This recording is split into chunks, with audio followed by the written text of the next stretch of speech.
আসসালামু আলাইকুম বন্ধুরা, খুবই মজার সুস্বাদু আজকে তরকারি রান্না করব। দেখো, ভিডিওটা দেখলে অবশ্যই ভালো লাগবে। এখন আমি দিয়ে দিব পরিমাণ মতো তেল, দিয়ে দিব আমি পেঁয়াজ কুচি। আজকে বন্ধুরা আমি রান্না করব ভেন্ডি আলু দিয়ে পুঁটি মাছের, দেশি পুঁটি মাছের একটা ঝোল তরকারি। এরকম করে পুঁটি মাছ অথবা যে কোনো মাছ ভেন্ডি আলু দিয়ে রান্না করলে খেতে খুবই ভালো লাগে। এখন আমার এই যে পেঁয়াজটা ভাজা হয়ে গেছে, এখন দিয়ে দেবো জিরা বাটা, দিয়ে দেবো বন্ধুরা আদা বাটা, দিয়ে দেবো কাঁচামরিচের বাটা, দিয়ে সুন্দর করে নেড়ে চেড়ে নেব, জানি আদা কাঁচা গন্ধটা চলে যায় এই পর্যন্ত নেড়ে চেড়ে নিয়ে দিয়ে দিব যে আমি এখন মশলা এখান দিয়ে দিব হলুদ গুঁড়া, মরিচ গুঁড়া, ধনিয়া সজের গুঁড়া দিয়ে সুন্দর করে আবার আমি নেড়ে চেড়ে নেবো। মশলা যেন কষানি ভালো হলে খেতে তরকারি টেস্টটা ঢাকনাতে রেখে দেবো 5 মিনিটের জন্য। এই পর্যন্ত আমি সবজিটা সুন্দর করে ধুয়ে নিব বন্ধুরা। এই যে আলু বেগুনটা আমি সুন্দর করে ধুয়ে নিব, জানি ভিতরে ময়লা না থাকে, চকচক করে ধুয়ে নিব। এখন আমি বন্ধুরা দেখবো মশলাটা কষানি হয়েছে কিনা। এই যে দেখো বন্ধুরা, মশলাটা কত সুন্দর কালার আসছে। যখন তেলটা উপরে বেশি উঠবে তখন বুঝে নেবেন মশলাটা কষানি হয়ে গেছে।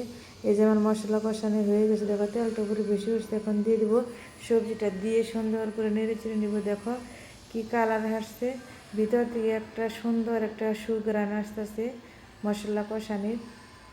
দেখো তরকারিটা কত সুন্দর লাগতেছে। সবজিটা সুন্দর করে ঢেকে দিব আমি 10 মিনিটের জন্য। ঢেকে দিয়ে সুন্দর করে আমি ভালো করে কষিয়ে নিব, যেন সবজিটা 60% কষানি হয়ে যায়।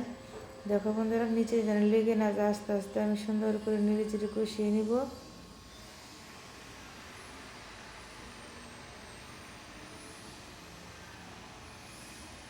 দেখো কত সুন্দর লাগতেছে। এখন বন্ধুরা আমার সবজিটা কষানি হয়ে গেছে। এখন আমি দিয়ে দিব মাছটা দিয়ে সুন্দর করে নেড়ে চেড়ে নেব। আমি আগে মাছটা দিই নাই, কারণ আগে দিলে মাছটা ভেঙে যাবে, যেহেতু ছোটো মাছ। আবার আমি সুন্দর করে নেড়ে চেড়ে দিয়ে ঢাকনা দিয়ে ঢেকে রেখে দেবো আমি বন্ধুরা 5 মিনিটের জন্য।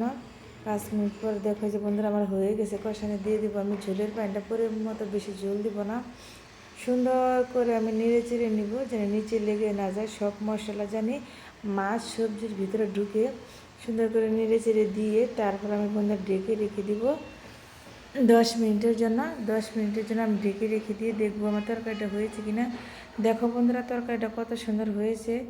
একদম ভিতর থেকে একদম মানে গ্রেভিটা ঘন হয়ে আসছে, ঝোলটা শুকিয়ে গেছে। এখন খুবই সুঘ্রাণ বেরোচ্ছে তরকারি থেকে।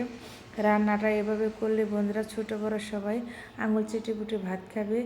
এরকম ছোটো মাছ রান্না করলে ভেন্ডি আলু দিয়ে বন্ধুরা খেতে যে কী মজা। আমার রেসিপিটা তোমাদের কাছে ভালো লাগলে সাবস্ক্রাইব করে আমার পাশে থাকবে। আল্লাহ হাফেজ।